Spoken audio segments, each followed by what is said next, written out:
m'appelle Frédéric Leis. Je m'appelle Ming Choudou. Je suis Daniel Héropolo. Je suis Nicolas Carfora, je fais partie de l'Observatoire de la vie étudiante de l'Université de Genève. Et je suis étudiante en certificat de droit transnational à la faculté de droit. Salut, alors moi je suis Anthony, je suis étudiant en certificat complémentaire en théologie. Je travaille au service des relations internationales et partenariats de l'UNIGE. Je m'appelle Danielle Assange, je suis la directrice du service de la mobilité académique. Je suis en première année du Master Maths dans la faculté TECFA. Et je suis étudiante en troisième année de médecine. Directeur de l'expérimentation animale.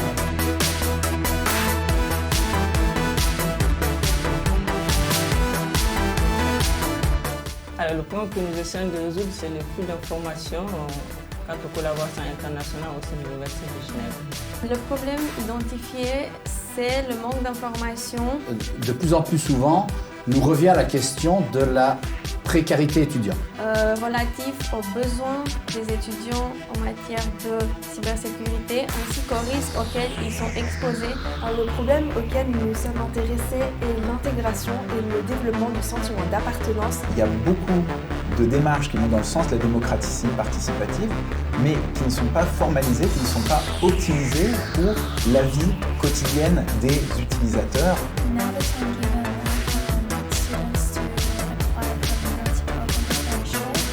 Sur le campus, nous avons identifié deux besoins, un besoin de production et un besoin de réparation d'objets.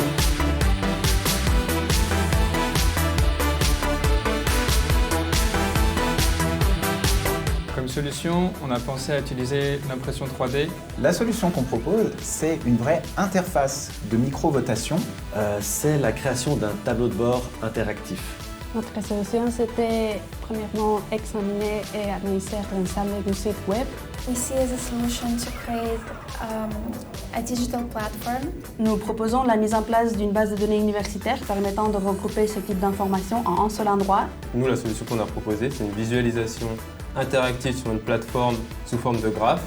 Et de pouvoir annoter avec des liens, du texte et des images. Et finalement, tisser un lien entre les étudiants et les enseignants afin de favoriser leur sentiment d'appartenance à la faculté.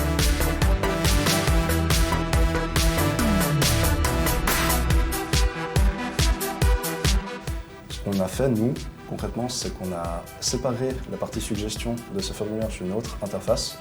Le gros du travail, ça a été vraiment de traduire sous forme de graphe justement les données qui étaient sous forme de tableau.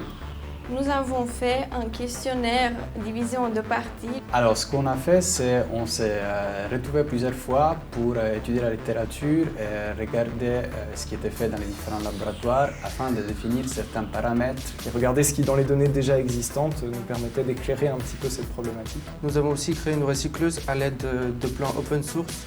Nous avons commencé par un benchmark auprès de nos collègues des autres universités suisses. Ce semestre, nous avons développé des fonctionnalités et nous avons ajouté des informations manquantes. Donc le conseil a été d'utiliser SharePoint. Nous avons aussi interviewé des personnes clés au sein des décanats et des services centraux.